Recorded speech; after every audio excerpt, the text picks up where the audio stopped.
नमस्कार, मैं डॉक्टर नीरज भूटानी हूँ संतोखवा दुर्लभ जी अस्पताल से। और हर साल जो है 29 अक्टूबर को वर्ल्ड स्ट्रोक डे मनाया जाता है। तो आज हम इस उपलक्ष्य में स्ट्रोक से संबंधित कुछ भ्रांतियां यानी मिथ्स के बारे में बात करते हैं। सर, हमारा पहला क्वेश्चन है, क्या स्ट्रोक और पैरालिसिस एक ही चीज है?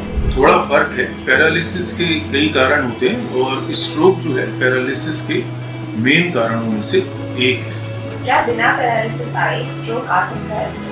जी हाँ, ऐसा होता है। जैसे तो ज्यादातर जो स्ट्रोक्स होते हैं उसमें पैरालिसिस आता है और उसमें टिपिकल एक साइड का पैरालिसिस आता है। पर कई प्रकार के स्ट्रोक्स ऐसे होते हैं जिसमें पैरालिसिस ना आकर आपकी नजर की रोशनी कम हो जाए, आपकी आवाज चली जाए, मेमोरी डेफिसिट्स हो जाए या आपका संतुलन बिगड़ जाए। तो ये इस पे निर्भर करता है कि ब्रेन के कौन से एरिया में स्ट्रोक आया।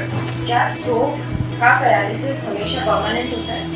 जी नहीं, अगर स्ट्रोक आते ही अगर हम टाइमली अपनी मेडिकल सर्विसेज के पास चले जाएं तो कई बार कुछ इस प्रकार के ट्रीटमेंट अवेलेबल हैं जो स्ट्रोक के पैरालिसिस को अच्छे से रिवर्स कर सकते हैं।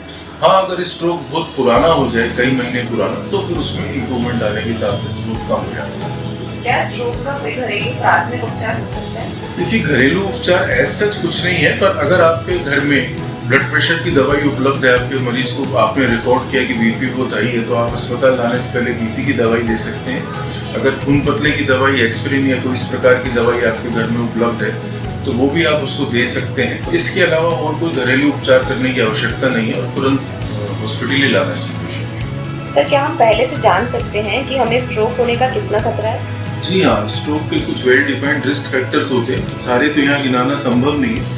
तो हम एक QR कोड दे रहे हैं, अगर आप उसको स्कैन करेंगे और उस फॉर्म को फिल करेंगे तो आपको पता चल जाएगा कि आपको आने वाले कुछ वर्षों में स्ट्रोक आने का कितना रिस्क है। कुछ धर्म स्थल जो स्ट्रोक के उपचार के लिए प्रसिद्ध हैं, उनकी क्या सच्चाई है? देखिए, ऐसा है, सभी धर्मों में कहा गया है first you do your best and then surrender to the God. तो स्ट्रोक के बारे में भी ऐसा ही है, आप अपना बेस्ट मेडिकल ट्रीटमेंट लीजिए हमेशा, उसके बाद आपको ईश्वर की पूजा उपासना करनी है तो करिए। और अगर आप अपना बेस्ट मेडिकल ट्रीटमेंट छोड़कर धर्म स्थलों के पास चले जाएंगे या किसी टोने टोटके में रहेंगे तो आपको नुकसान होने की संभावना ज्यादा है। सर, क्या आप हमें बता सकते हैं स्ट्रोक में फिजियोथेरेपी का क्या रोल है? फिजियोथेरेपी का इम्पोर्टेंट रोल है क्योंकि फिजियोथेरेपिस्ट पेशेंट को मोटिवेट करता है और जो पेशेंट के हम काम नहीं कर रहे उनको एक्टिवली और पैसिवली मोबिलाइज कराता है।